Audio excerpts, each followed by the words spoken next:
So Frank has some unhinged shorts. Let's watch these. Uber and Lyft colluded with the MTA for congestion pricing. It wouldn't be a step further for them to collude with the MTA to have subway disruptions. Because then what? People are stuck paying exorbitant amounts of money for a rideshare to get to work.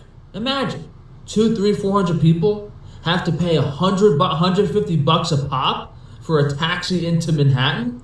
I mean, it's a no-brainer money grab, and I bet this has been going on for years. I bet you this type of corruption has already been happening because, if Uber and Lyft aren't doing well, hey, give some money to the MTA, have some fake service disruptions, and rake in the cash, pay a few people off. Makes sense to me. If they don't reverse congestion pricing, fishy stuff like this is definitely going on.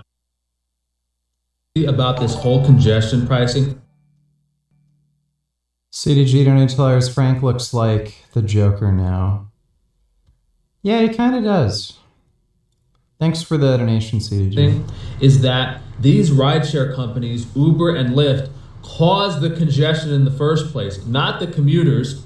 And they're making so much money off of the Manhattan people that are claiming, oh, we want our city to be clean and safe and we hate cars. Yeah, but you're spending so much money on rideshares to get private drives around Manhattan that the rideshare companies were able to pay off the MTA and government officials to lobby for congestion pricing. It's actually so crazy. These people caused congestion and then they paid off everyone else so that they could spend more money on Uber and Lyft in their city and get around quicker. It's actually wild. I wonder if they're going to reverse it when they realize that the commuters are bringing in more money than these rideshare people. And none of that made any sense.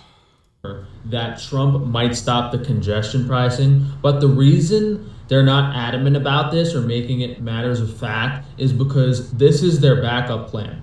If congestion pricing fails, and by fail I mean the revenue lost from people avoiding the tolls and not coming into Manhattan, if that revenue lost exceeds the amount of money they're making from congestion tolls, then they'll call the whole thing off. They're going to do that because at the end of the day, they want to make money.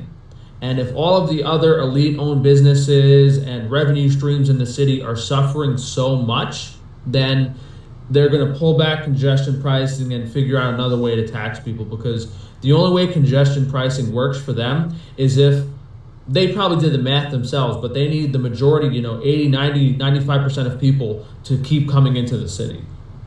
Very recent. I don't know why he really cares when he doesn't even live in New York anymore. In general.